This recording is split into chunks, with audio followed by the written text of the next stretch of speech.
Merhaba arkadaşlar, bugün Kingdom of Deliverance maceramızın ikinci bölümündeyiz. Geçen bölüm Henry'nin hayat hikayesine başlamıştık. Oradan da bu şehre bir kaçmıştık, Tannberg'e ve uyuyacaktık, uykumuz vardı. Hemen önce uyuyalım, gözlerimiz kapanıyor.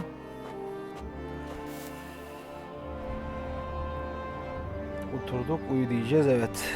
Uyu dedik ve ikinci bölümümüz burada başladı. Ne kadar uyumak istiyorsun? Sabaha kadar uyuyalım. Sabaha kadar 10 saat uyuyalım. Bir etkileşim var sanırım. Oyun durdu.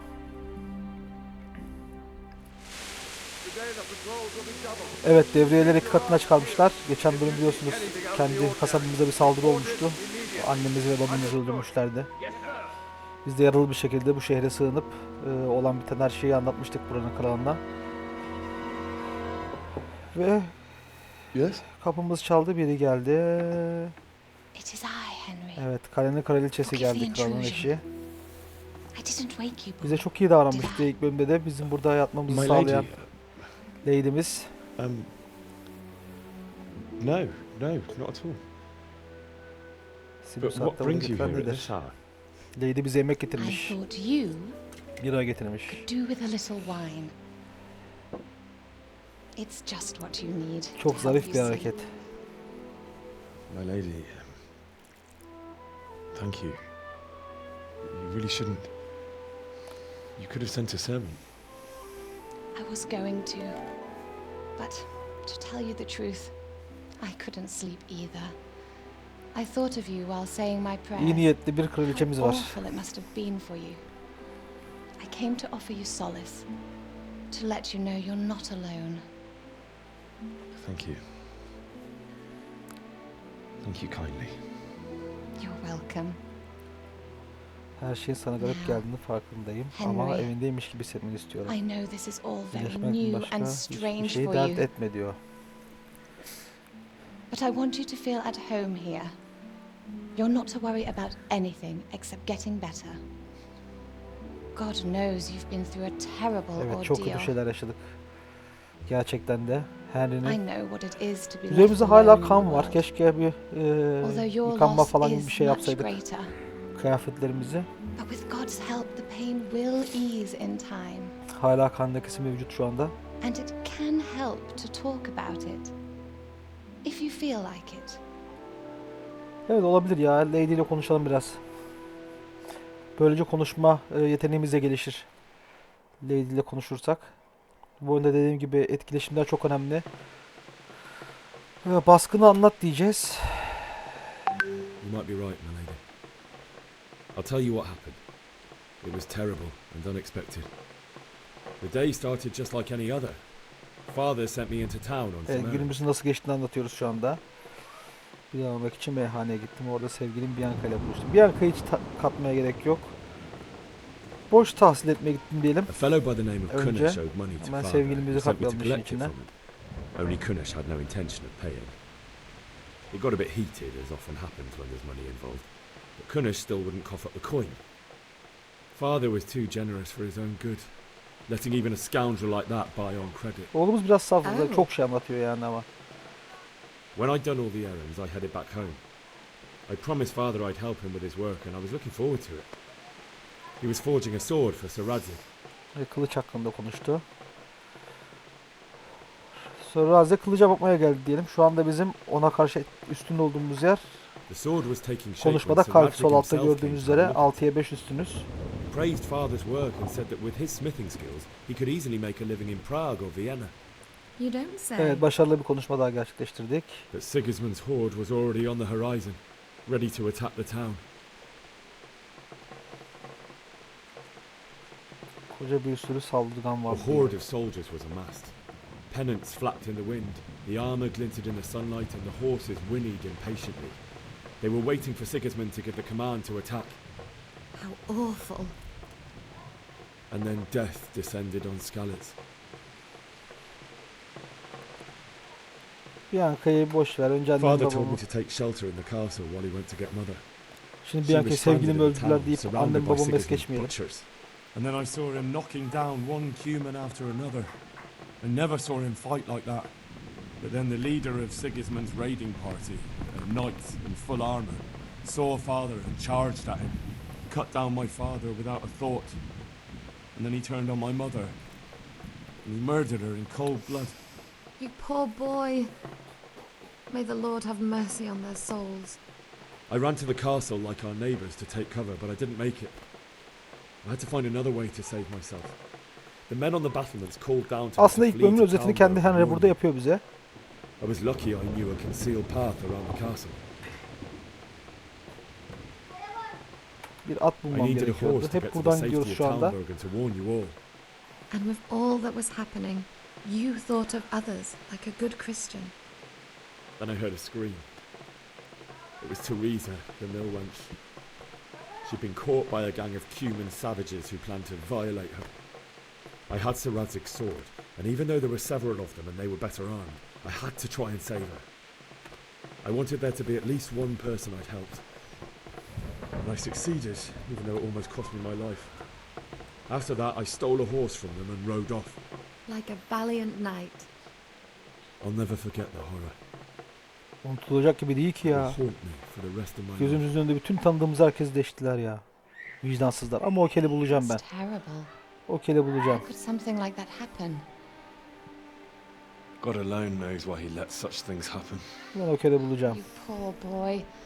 I understand Ama your çok grief, güçsüz but yani God şu is anda. not to blame for the ills of this world. That is the work of Satan and those who do his bidding. Those who are corrupted by greed, envy, and pride. You must not lose faith, whatever life brings. Fate has not been merciful to me, and my husband either. Although in comparison to the horrors you went through, Lady'mizle konuşacak I birini was young arıyormuş. when I married my Galiba uzun husband. zamandan beri tanımadığı It was my birini father's görünce wish. yani bizi dökülmek was a lot istemiş. older Biraz than dökülsün I, ola biz de but onu dinleyelim, bu bizi A woman dinledi. must bear her lot. Shortly after our marriage, before I even got a look at Talmberg, the castle was stormed and my husband was imprisoned. Aa, tutsak almışlar bu kralı ya, geçmişte. My husband had some quarrel with Sir Havel Medek of Valdek, who decided to resolve it by force. He stormed the castle, burned down the village of Pribyslavitz, and killed many of our men, even the old chamberlain. He imprisoned my husband in the castle and put his own garrison there. That's awful.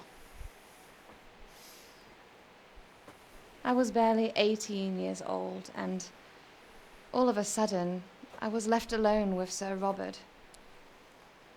We didn't know what to do.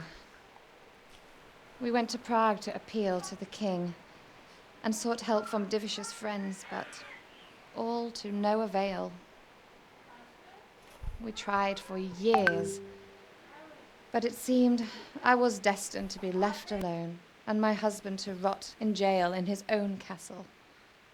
Years, you say? 7 years. That's how long it took before Havel was condemned as an enemy of the crown. And even then, he refused to surrender the castle and release my husband.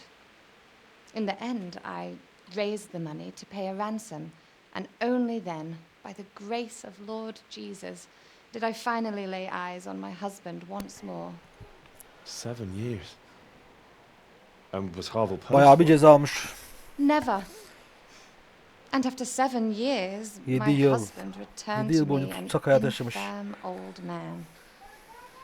Kral aslında 7 yıl So yani Divish kavga seems edecek like bir a adama da good, benzemiyor ama strong man. Certainly, only he gayet has onurlu many bir adama benziyor concerns. çünkü. He had to rebuild Talmberg. After he was released, the king appointed him Burgrave of Prague Castle, and he was very busy. He had no time for me at all. But at least we were in the city, and there was something going on. And now, we're here. My lady, you're still young and beautiful. Your best years are still ahead of you. Would that that were true, lad. Would it were true. But what am I doing bothering you with this? You have troubles enough of your own. Biraz uyusak iyi olur. I'll go and let you sleep. Yemeği aldın geri götürüyorsun. Bahara koysaydın yeseydik. I enjoyed our little talk, Henry. Good night, and God bless. Good night, my lady.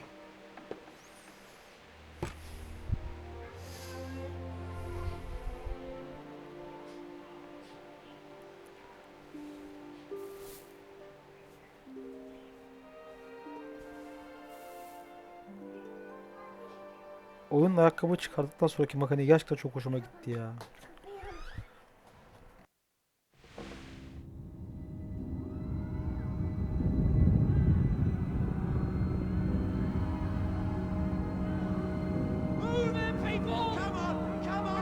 Evet, şu an geçmiş rüya görüyoruz. Olan bitene. Abi çok acı bir olay. Nasıl görmeyeceksin ki ya? Kabus gibi yani.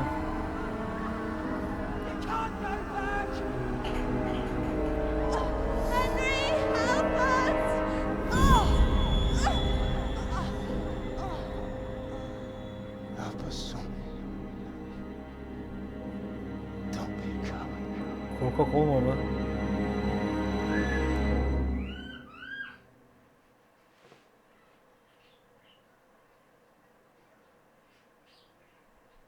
Henry, wake up.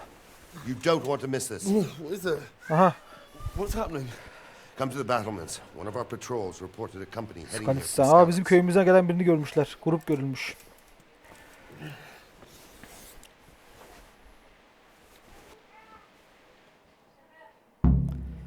Geçit merdivenlerinden sipere git. Hemen gidelim.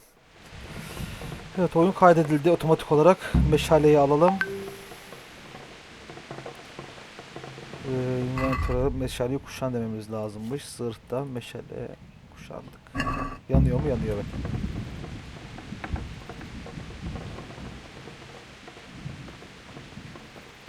Çıkış kapısı burada. Ay, meşale yağmurda nasıl sönmüyor? Yağıyla mı yaktılar acaba? Bir de şu ayakkabılarımızı yeniden giyelim.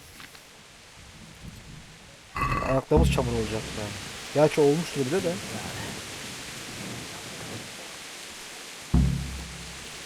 Geçen bölümde yemeği çok yemiştik. Domuz işareti hala duruyor.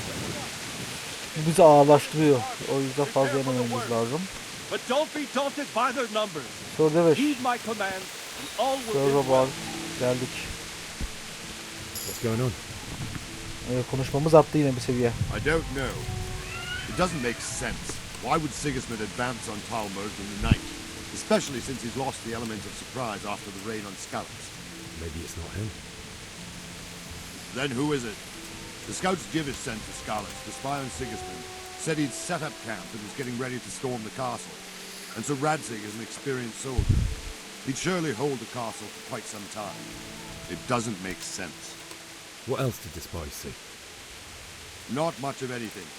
Before they could get close enough, this huge storm started. And you were right. Sigismund has a hell of a lot of soldiers, including all manner of mercenaries. Evet, paralı An askerler. army like that costs a fortune. Well, Sigismund'muş düşman kral. we'll find out when they get there. Won't we? Aye, we will. Farewell. Evet.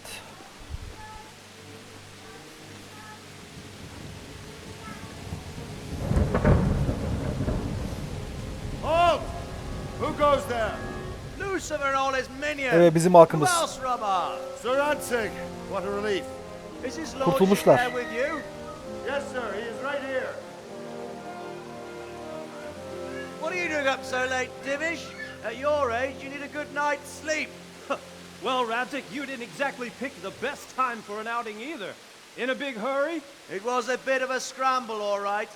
Believe it or not, this tempest is a godsend for me and my men. As my old granddad used to say, better a sore throat than a slit throat. I'd say your grandfather was a wise man. Your messenger kadar told saçma bir us what söz. happened. Messenger?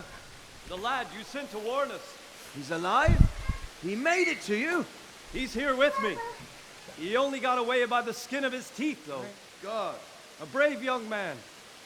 But tell me, friend, how on earth did you manage to get away? Thank God for this tempest.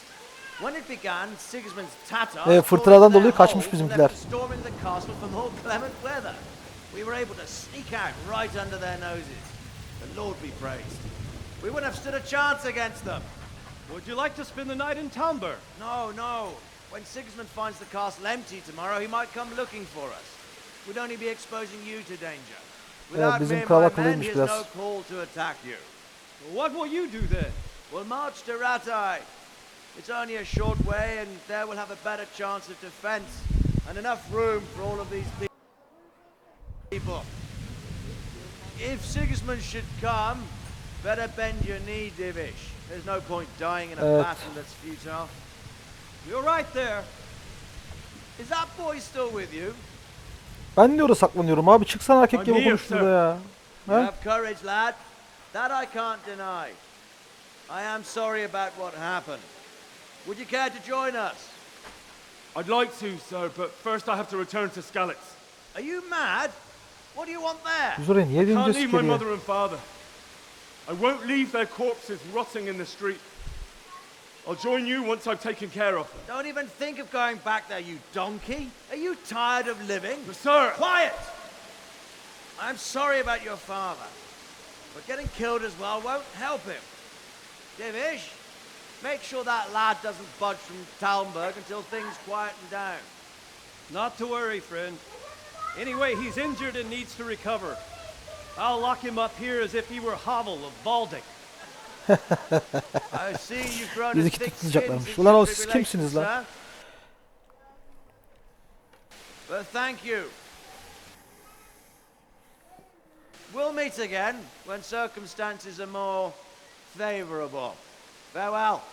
Farewell, friend. Elveda And dostum, good bol fortune. şans. Give my regards to Sir Hanush. I will. And good luck to you and your people too. These are dark times. Move out! Anywhere, people! Move out! Amma yağmur yağıyor be.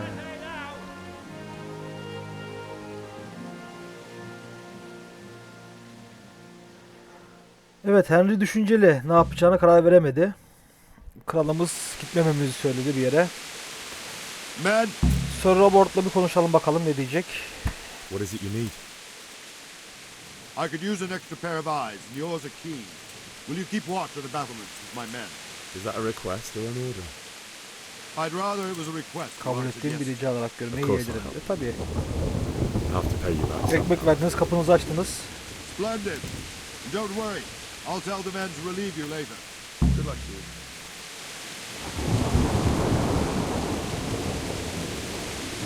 Evet, sabaha kadar burada nöbet tutacakmışız. Hiçbir şey göremiyorum ki. Ne tutacağım nöbet burada acaba?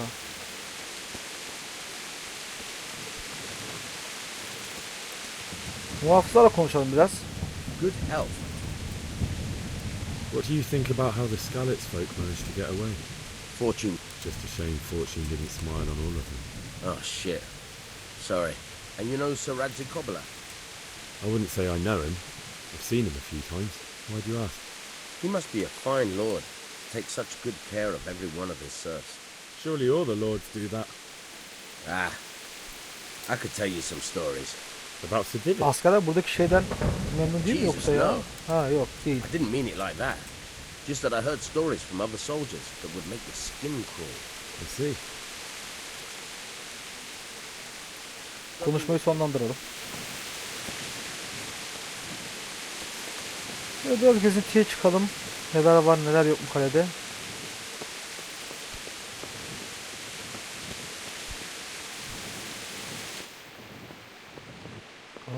Özel bölgeye geldik.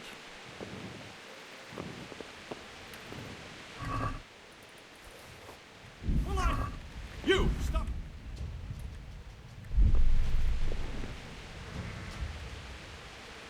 Ah, shit! Ne oldu ya? Solgu I yapak saw you yakalandı. stealing. You should have thought twice about what you're doing.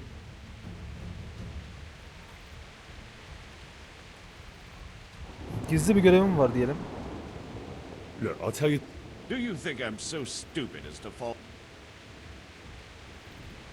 That much? I don't have. You don't pay, you go. Hapse girersin diyor.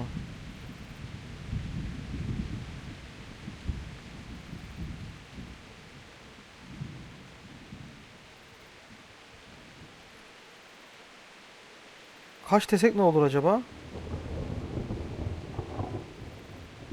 Jail it is then. Get moving. I hope you give me all the things you... Aa, hapse girdik, inanamıyorum. Siperlerden nöbet tutmadı, başarısız oldu. Buradaki güvenim de giderek komple. Sabaha kadar bekleme başarısız oldu. What? There's an army marching this way. If it's Sigismund, we'll need every capable man. All right, but To the out...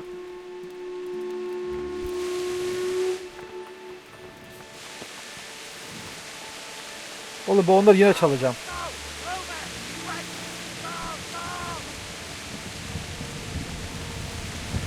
Herkes oraya gidecek. Let's go! Let's go! Move it! Quick! Go! Go! Adam hapse girdik.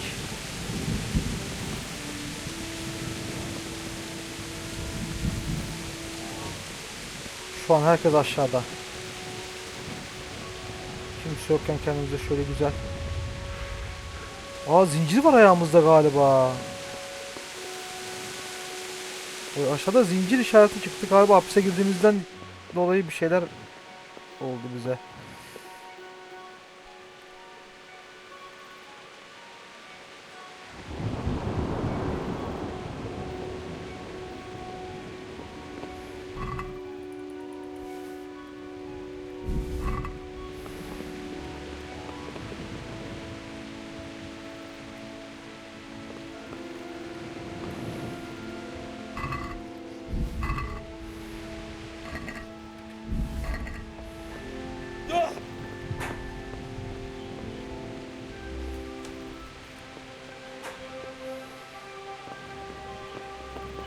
Burası neresiymiş böyle be?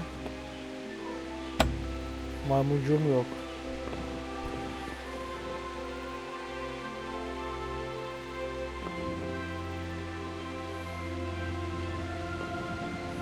Vallahi adamlar biraz soysuz bir hareket ama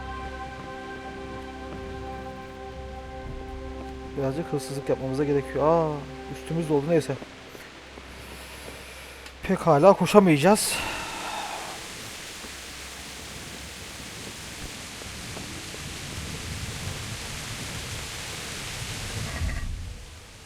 Çok fazla mı şey aldık ya? Ağırlık ne kadar da ağırlık?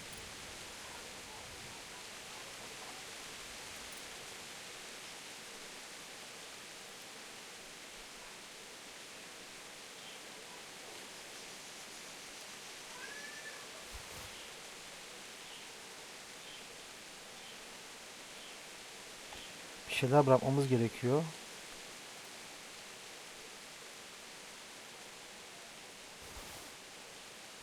Üç gram daha bir şey bırakmamız gerekiyor. Lahanalara bırakalım hepsini ya. Tamam. Güzel. Kaç tane daha alabiliriz? Gidelim. Bir ok, yay. Yine güzel şeyler götürdük. Biraz onursuz bir hareket oldu ama. Yani hapse girdik bari. Değsin yani. Acaba üzerimizde yakalanıyor muyuz onlarla? Neyse.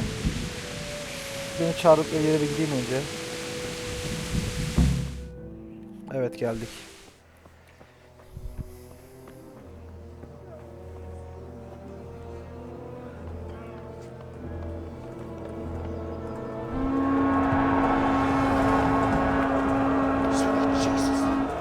Buraya mı saldıracaklar acaba?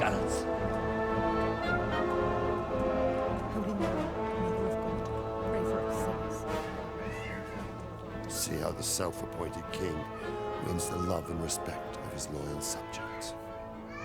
Indeed, Robard. Sigismund of Luxembourg has a rare talent for winning people over to his cause. We may be in for a Benimki surprise. geliyor. I don't think he will set his heathen dogs on us today. Greetings, Sen. Lord of Talmberg. Kel adam. That's the bastard who led the attack at Scarlet and killed my parents. Don't be an idiot. Do you want to end up like them? I am Sir Markwart von Aulitz. I come in the name of Sigismund of Luxembourg, King Sir of Hungary and Markwart. Croatia, who has resolved to strike against those who Markwart. disrupt Bu yüzü hiç concord in the unutmayacağım land, Markwart. and to restore order in the name of his brother, King Wenceslaus the Fourth. Restore order by burning and pillaging the king's estates. Greetings, Sir Markwart. The efforts of the king's brother to bring order to this chaotic land are undoubtedly noble. It seems to me, though, that he and his army have somewhat strayed. As Burgrave of Prague Castle, I am entirely beholden to the king, and here in Talmberg divine peace reigned until your arrival. To what then do we owe the honor of your visit? Yesterday, His Majesty took action against the enemy of the kingdom, Sir Ratzik Kobila, who has been using the silver from the Skalitz mine to fund Razlik bir şey çalmış insurrection galiba. O yüzden against the crown. saldırmışlar. Acaba doğru mu bu olay? Fortunately, the insurgent escaped. Would you happen to know, noble sir, where he might be at this time? As far as I know, the Sir Radzik of which you speak is the king's hetman at Skalitz. I find it hard to imagine that he would rebel against our king. Bizi ihanetle suçluyorlar. Kralımız yani bizi değil de. Nevertheless, I can assure you that Sir Radzik is not at Talmberg. He would be a fool indeed to flee from one castle where he has little chance of defense to Çok another akıllı bir kralmış bu where kral he has ya. even less. Abi yaşanmışlar var Or do you take the tabii. view that my Adam humble 7 yıl manner is hapiste any kalmış yani. obstacle to your army?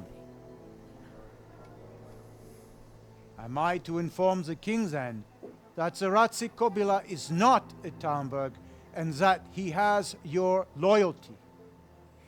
Sir Radzik Kobila is not here, and I have no intentions of getting embroiled in affairs from which I have nothing to gain. Very well, sir. As you wish.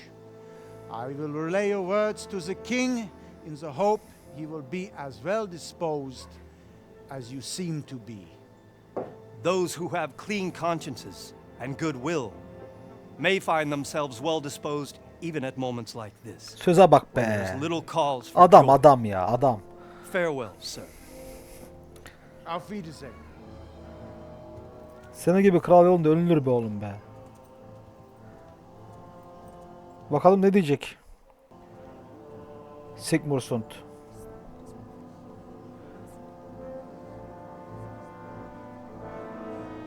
Bekleyiş sürüyor.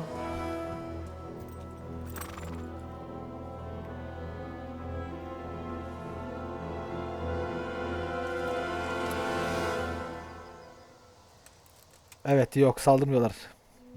Toparlanın gidiyoruz. İşaretini yaptı. Halka baksan nasıl sevindi abi tabii ki de bugün de ölmediler yani. My lord, Bugün de ölmediler. you have my utmost admiration. Get on with you, Robard.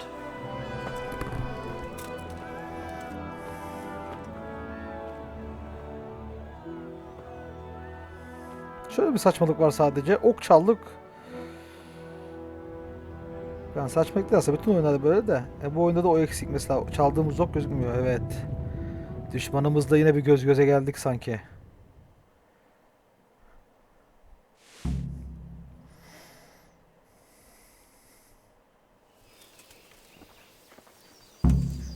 Good health, Jew.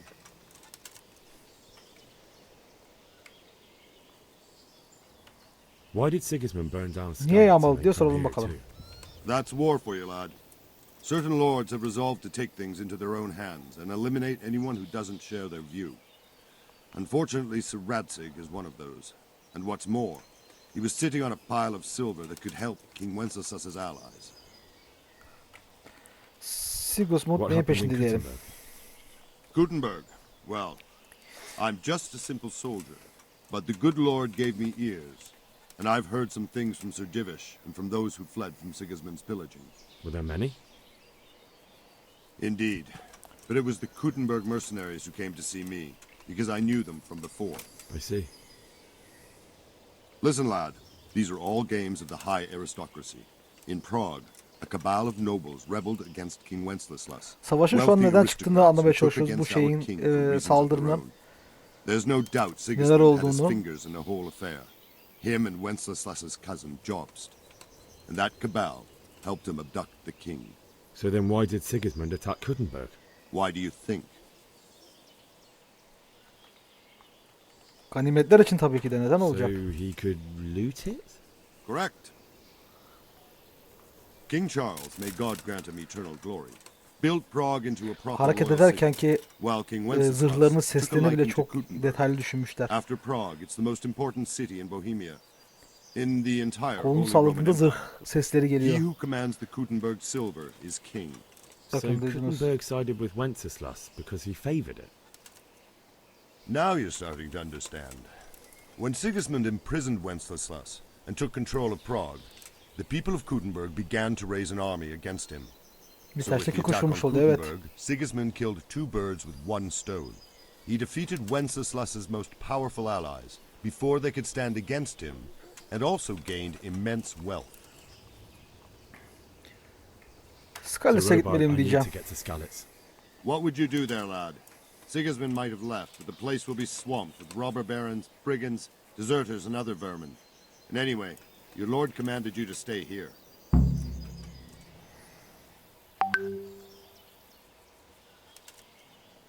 Ailemi gömmem gerek My diyeceğim. parents died there and I won't leave them to be ravaged by dogs.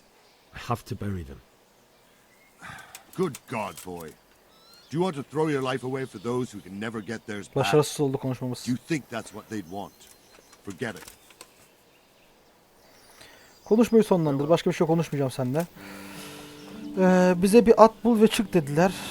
Buradan şu meşaleyi bir önce elimizden alalım.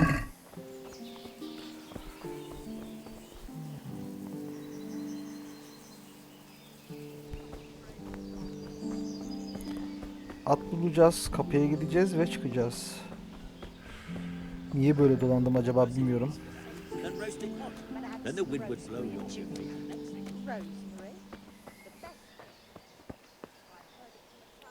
God be with you. Tüccar.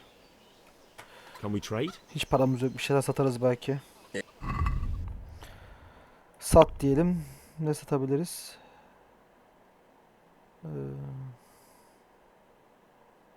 Şu avucu okunu satalım. 50 tane mi elma var bizde? Abi yarısınız bunları. Kim yiyecek elmayı? 40 tane satıyorum. Çok ucuz ya elmalar falan. Şu zırhlar, silahlara gelsek. Aldığımız silahlardan.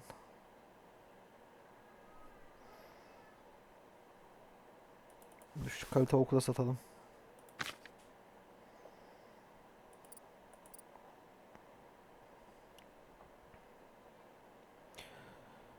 Ne satabiliriz? Peynir satalım.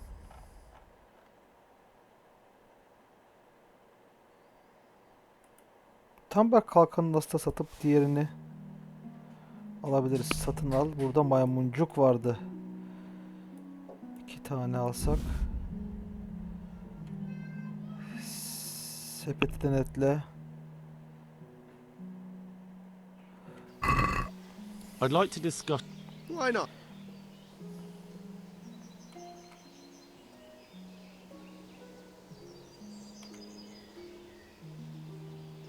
Aye. Tamam, güzel. Good day to you.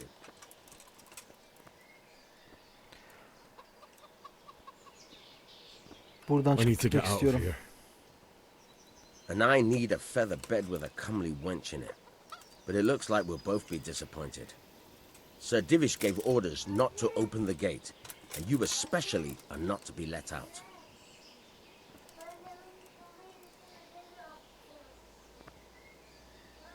Ailemi My gömmem mother gerek and diyeceğim. father Doğruyu were left in söyleyeceğim. Skalitz like carrion.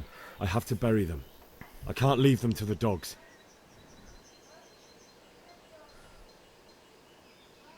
I'm sorry, my friend, but I can't. You'll have to persuade Sir Robard, or think something up so I don't end up in the shit for it. Otherwise, forget it. Aklımda ne What am I var diyelim. supposed to think up? How should I know? Maybe some disguise so I could say I didn't recognize you? If a Kılık townbird değiştirmemizi soldier istiyor. turns up all kitted out properly, in armor and a helmet, then of course I let him go. That's obvious. All right. I'll have a look around for something. Evet, konuşmayı sonlandıralım. Watch over you. Tam bir hazırlık geçidi üstteki muhafız binasından al. Ya yine yakalanırsak yine hapse gireceğiz ya şimdi.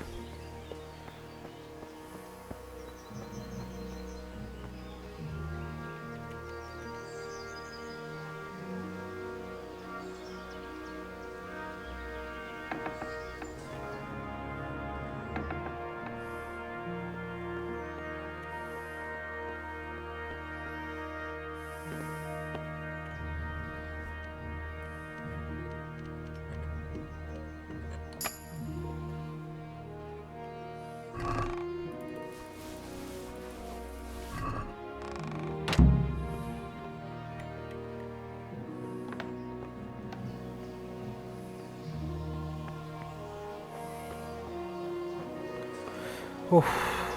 Çok sakin bir şekilde aldık yani şu anda onu. Atımızı da alalım. Atımız içerideydi. Çaldığımız at.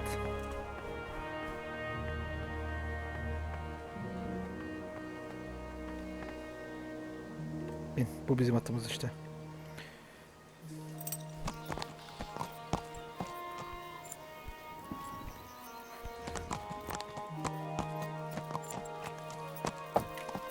Bir dakika, üstümüzü giyinmedik.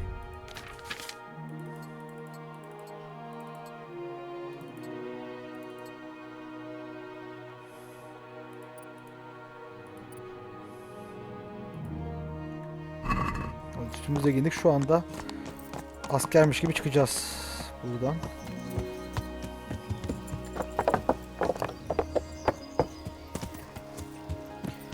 Sakin sakin gidelim.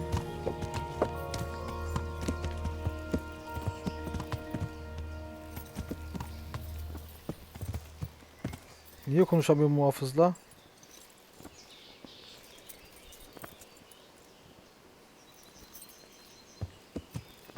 Bir dakika, hatta inelim önce bir. Konuş. Buradan I çıkıp need to gitmek get istiyorum. out of here. Then I'm afraid you're out of luck. Ah, I see. All right then. But if you breathe, may the Lord watch over you. Sağ olsun, kral bizi saldı. Yeah. Evet, Skalitz'e geri gidiyoruz. Annemizi ve babamızı gömmeye. Kaleden çıktık, bir at bulduk.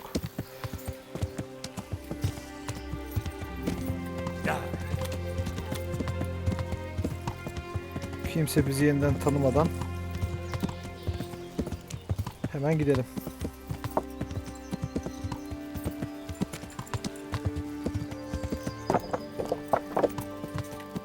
Aa, yanlış girdik ya. Düz devam edecektik. Niye buradan döndük böyle?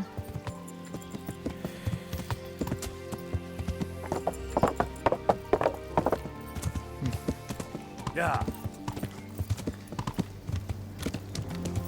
Abim çekil önden, şimdi çarpacağım sana. Çekil çekil çekil.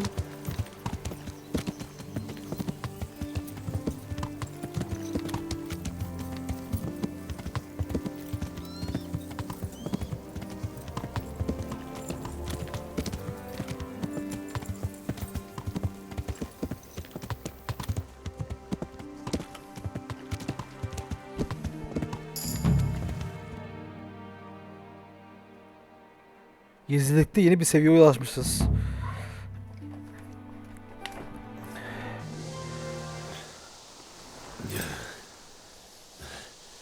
You'll have to wait for me here, friend.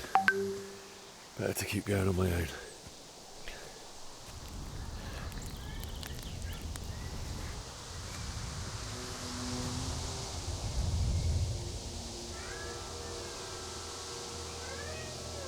Köyümüzün her tarafı yıkılmış, yanıyor.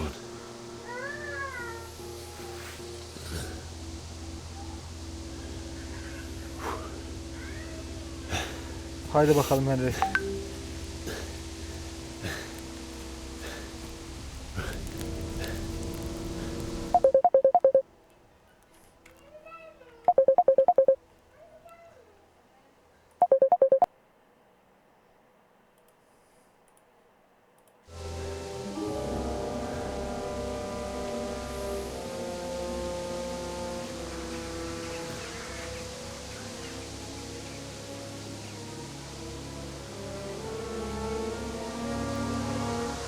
kilisenin mezarlığına geldi. Kilisede ne kadar kişi ölmüş öyle.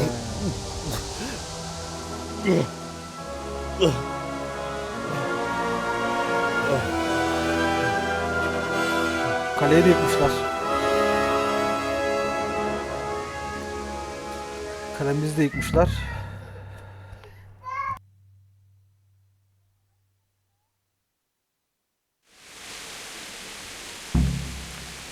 Evet, oyun kaydedildi dedi.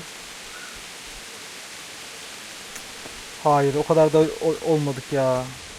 Ölüleri yağmalayamam. Ölüleri Aa! Who's there?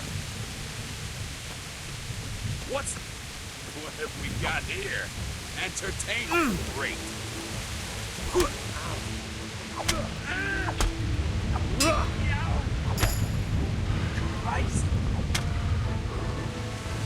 Böyle bir haydut öldürdük. Kılıcını alalım. Haydutu yağmalarım ama.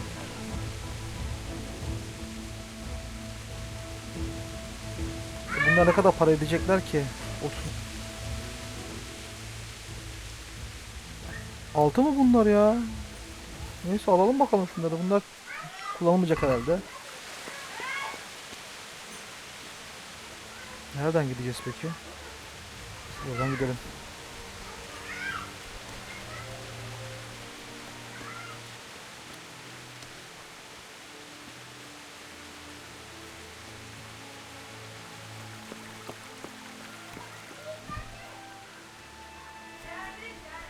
Yan yolda mıyız acaba?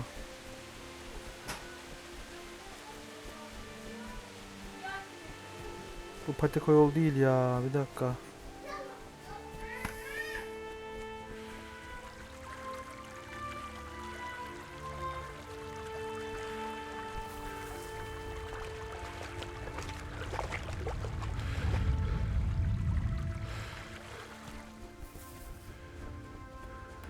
Köyün yolunda ayrılmamamız lazım. Evet, yol burada. Orası bir yan yola gidiyormuş herhalde.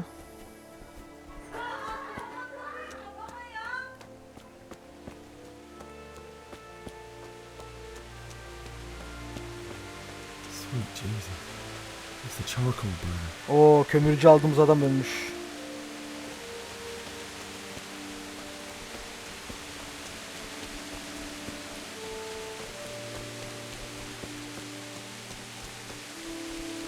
Orada bir hırsız daha var. Hey!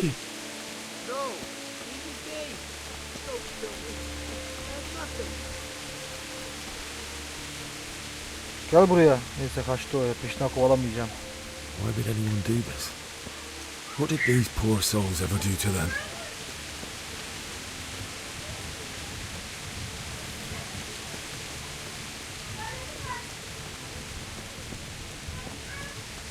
Abi adamları asmışlar buraya ya. Tam öldürdünüz ya. Hey, well now, it was come pouring out from another.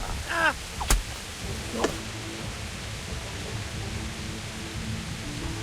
Yo. Öldü. Yağmalayalım bakalım bundan ne çıkacak. Bir sek zırhı. Soylu ayakkabısı. Üstümüz ağırlaştı. Bazı şeyler atmamız lazım. Peki şöyle yapacağız. Zırha gelelim.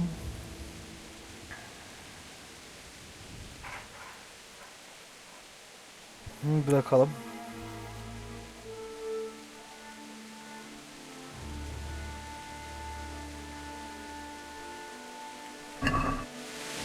Hala ağrız. Hala ağrız. Soylu ayakkabıları. Şöyle giydiğim kıyafetleri gösteriyor mu? Evet. Burada bir şey yokmuş. Bunu giyebiliriz. Eski çizme 1 korunak veriyormuş. Bu 3. Eski çizmeyi bırakabiliriz. Ya da yiyecek bırakayım biraz. Bende çok yiyecek var. Havuç yani 19 tane.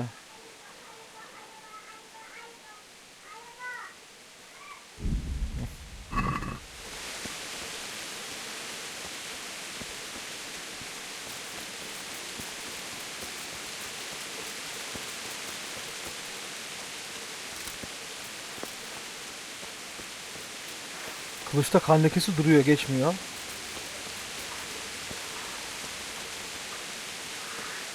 Kapı kapalı.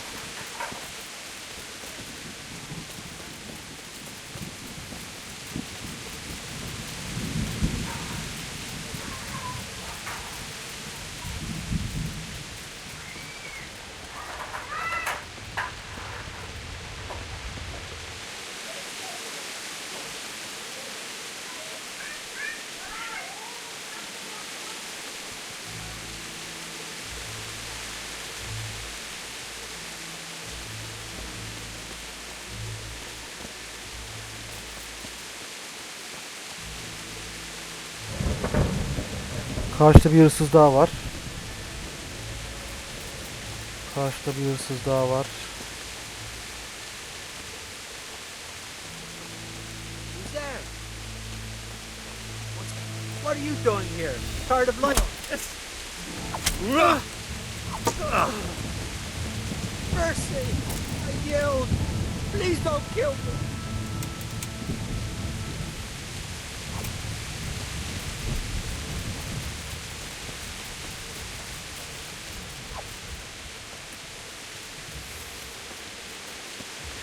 Bunu kaçırdık elimizden. Elinde ne var şunun? Sopa. Geç. Evet. Kılıcımızı yerine sokalım.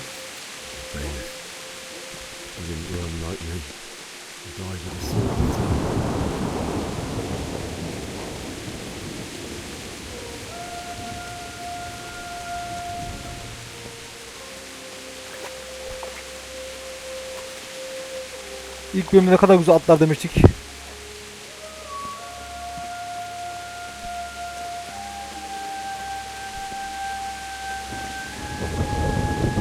Anneniz ve babanız tam şu görmüştü. Bianca'ya bakalım. Sevgilimiz Bianca.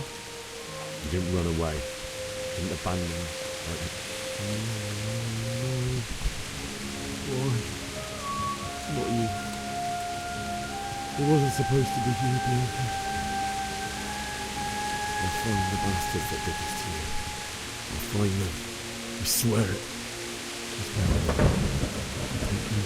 Senin için geri döneceğim aşkım.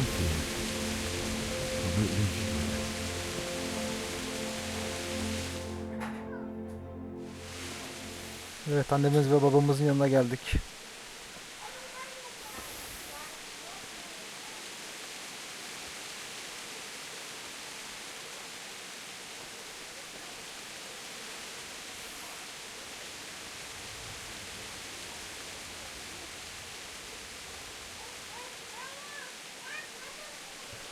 Why did you do it to me, Father? Why? Why did you leave me?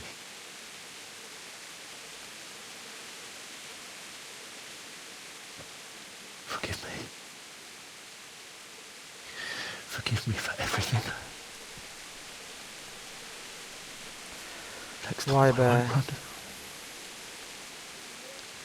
I'll never run away again.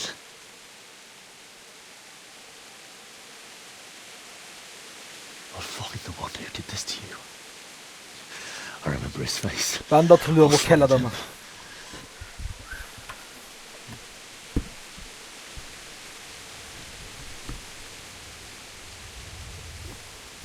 But first, I have to find this shovel and take care of you.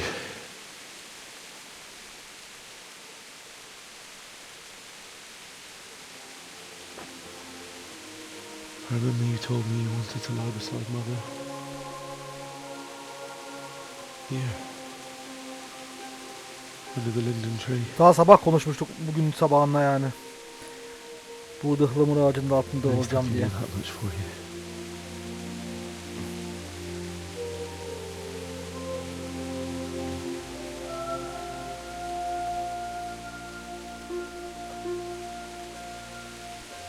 Evet, şimdi bir kürek bulacağız. Bir köpek havlama sesi geldi.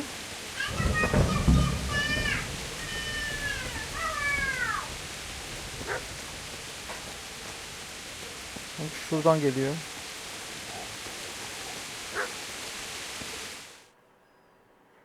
Burada bir şeyler oluyor. Bir hırsız daha. Get away, you mutt!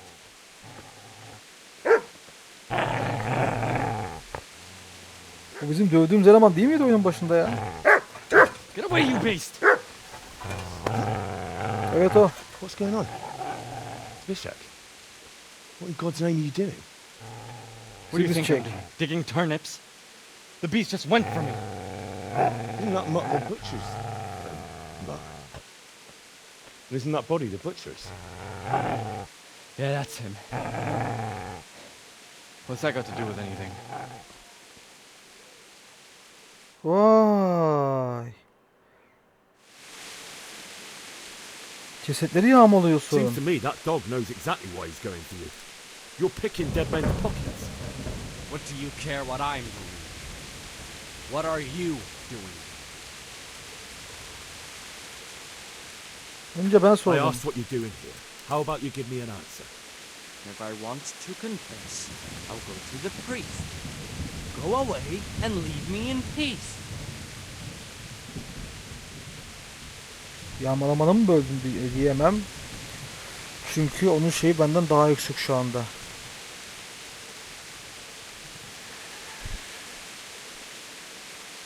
Diyeceğim ya. Kavga ediyoruz olmalı. Is that why you're so ill-tempered? You bastard. Haven't you got a shred of honor? And what of it? The butcher has no more need of coin. And now that I think of it, O benden kılıcımı istiyor. Gel al bakalım hadi. Tamam bir Will you dakika. hand it over without a fuss, or do you want to end up like the butcher here? Hadi bakalım. The only way you'll touch this sword is when I shove it in your guts. So that's the way of it. Not without a sword, huh? Well, this isn't the end. Niye kılıç sallayamadım ben ona? Easy now, boy. You know me. Küreği ne yaptı bu? Good master won't be needing this anymore.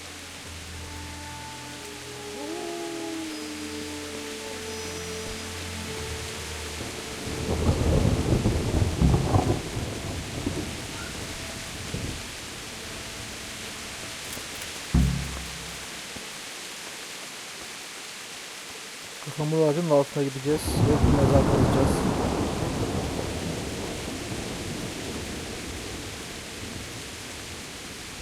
Annem babamı yağmalayabiliyorum. Acaba ceplerinde ne varmış merak ettim ya. Kraker ve kurutulmuş meyve varmış. Babamda ne var acaba? Bir groşan. Babamın parası benim paramdır ya, parayı alalım.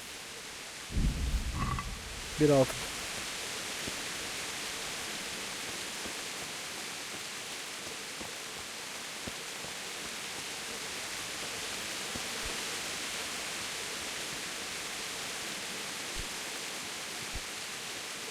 Evet, ıhlamur ağacımız burada. Tam buradan geldiler karşıdan ya.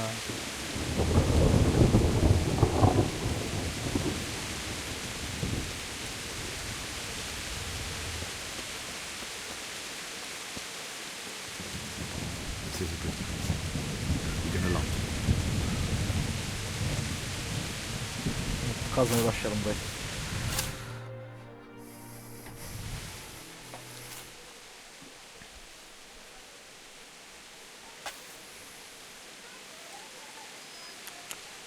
Kasabın köpeği geldi.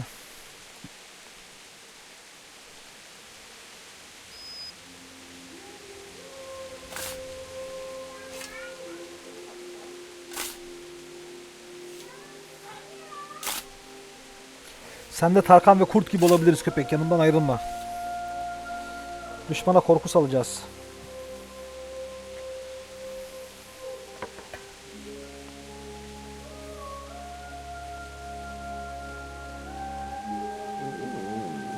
So,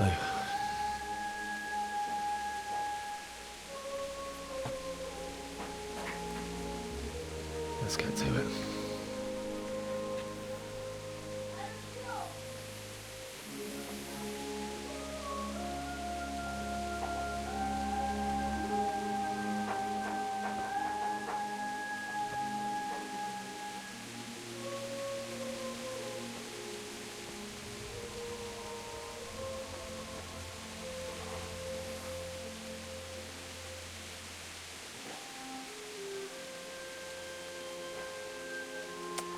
Kaldırmaya gücüm yok. Damn it all.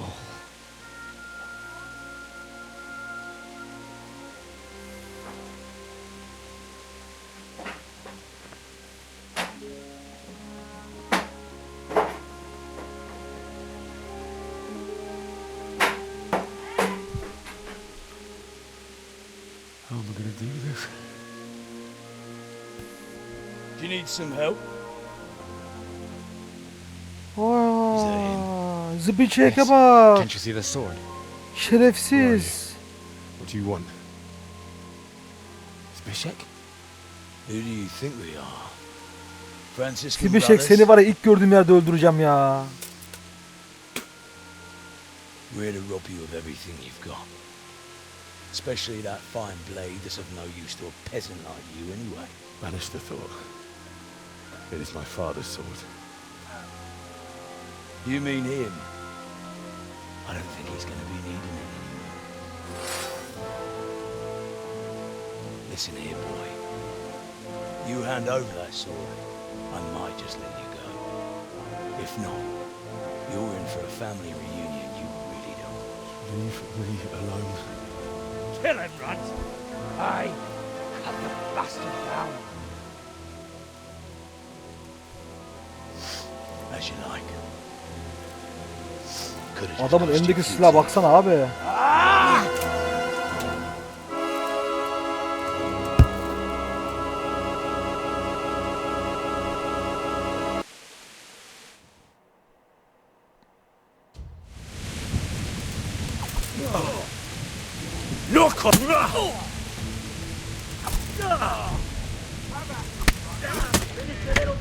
Adam 2 vurdu bana abi. Adam 2 vurdu bana ya. Köpek şu zıbıçek ısırsana ya. Kötü yaraladı beni. You should have listened to me. This is nice work. The chief is going to like it. It's new, isn't it? Now, for the maiden bloodletting. Surely your father never would have imagined it would be your blood. I believe there's a word. Sen var ya ne kadar şerefsiz adi bir adammışsın zıbıçek ama seni bulacağım. The old man would certainly know. Ben burada ölmem ama seni öldüreceğim. Did you help make it? No doubt you did. Such miserable luck. To die by the sword you helped forge. Hey, go fuckers! Teresa geldi. Bu ilk bölümde bize bir an hakkında sorular soran kız. Giderken de tecavüz ediyorlardı. Bunu kurtarmıştık. Kaçarken biz. Sir Robert geldi kurtarmaya bizi be. Adam aslanım benim be. Aslanım benim be.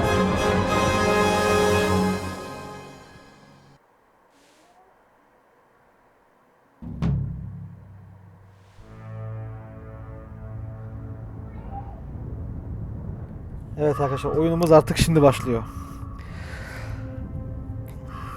Hikayemizi gördük. Hikayemizi artık biliyoruz. Ne yapmamız gerektiğini, ne için savaşmaya başladığımızı, kimin için savaşacağımızı.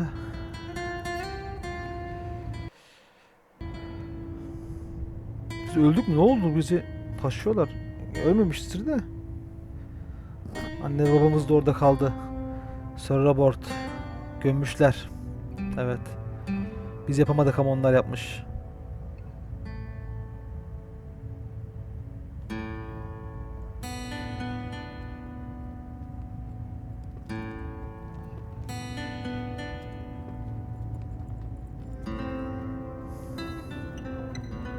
Aslan Sir Robert, bizim hayatımızı kurtardın. Sana da borcum var.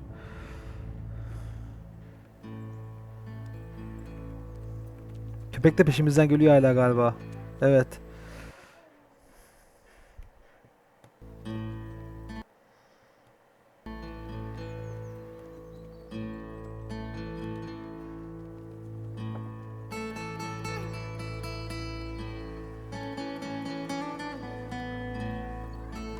Evet, Surabord'la ayrıldık. Terasa bizi bir yere götürüyor, nereye götürüyorsa.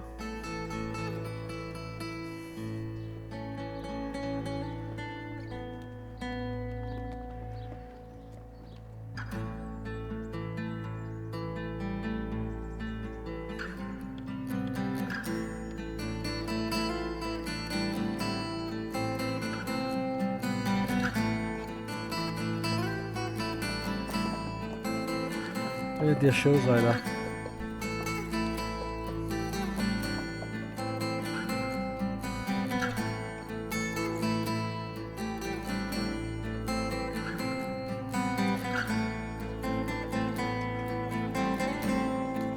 Evet, şehre geldik.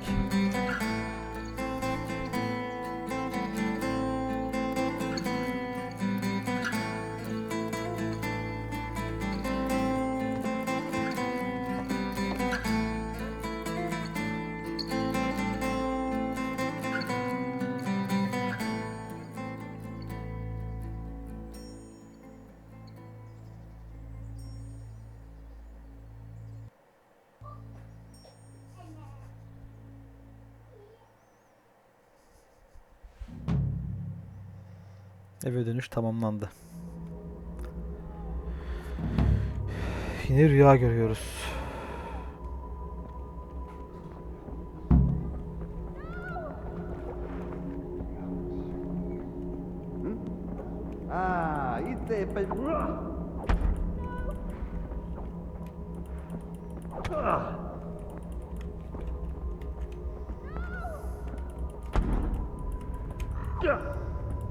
Rüyamızda düşmanlarla savaşıyoruz.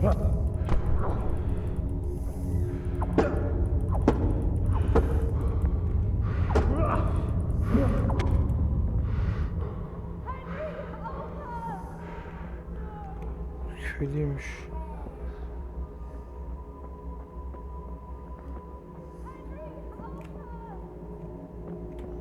Bir yerden sesler geliyor, bizi sesleniyorlar.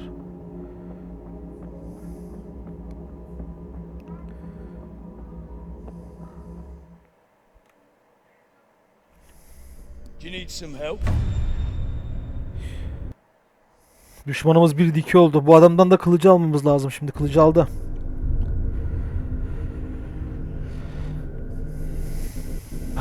Zekalı abi.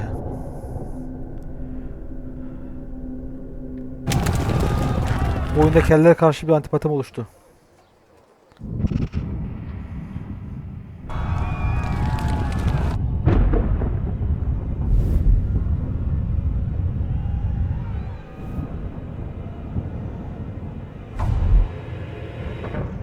Henry, there's work to be done.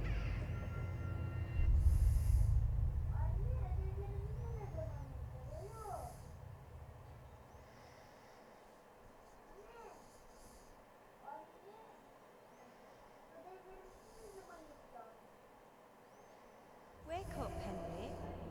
It's past sunrise. Henry, can you hear me? Get up, Henry. Wake up. It's a new day. Henry, can you hear me? Evet, sonunda uyandık. Hallelujah. I thought you'd never wake. Were you having a nightmare? Teresa? You still have a fever. Uncle won't be pleased, but you'll have to stay in bed. Where am I? In Skalitz? We're at my uncle's mill in Rattay. I didn't know where else to go. What happened? You don't remember anything? I suppose that's not surprising. I found you in Skalitz after those bandits attacked you. I thought they'd done for you, but you were still breathing. Why in heaven's name did you go back there? It was madness. They slaughtered everyone who didn't run. My parents, I wanted to bury them. I had to... Don't worry. I took care of it. Thank you. Ben hallettim dedi, evet. Any good Christian would have done the same. Now sleep. You need your strength back. Yine uyuduk birkaç gün sonra. Abi kaç gün uyuduk acaba biz böyle? Koma hali You're gibi. awake. Good morning.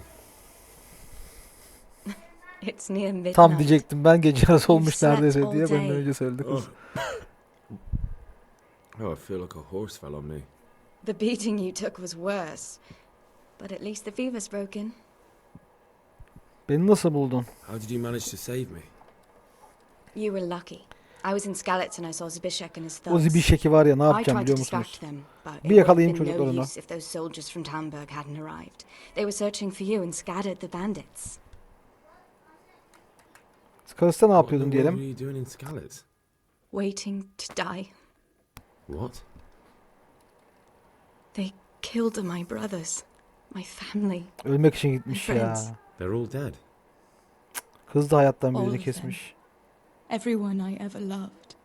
They killed one of my brothers in the mines. After that, what did I have to live for? Don't say that. There's always hope. No, there isn't. But it doesn't matter. I'm a different person now. Beni mi arıyorlar diyelim. Searching for me. Yes. Lord Divish sent them, led by Captain Robard. So tell me, why is a lord of such high standing interested in a blacksmith? Sir Divish promised Sir Radzik he'd look after me. But as for why they should care, I've no idea. Nasıl fikrin yok abi, gideceğiz dedik, gitmesin diye tutar seni ya orada. Yoruldum diyelim, uyuyalım biraz daha o zaman. I'm not surprised. I'll bring you water and something to eat. In the meantime, rest. You're still very weak. Daha da sonra. Birazdan daha da sonra yazacak herhalde. Good morning to you. How's the invalid today? Ugh, haven't felt as good as this since they lashed me to the wheel and quartered me on the town square. Got your sense of humor back. You must be better. My uncle will be glad to hear it. I had a job persuading him to let me bring you here. If you'd lain around much longer, he really would have dumped you on the town square.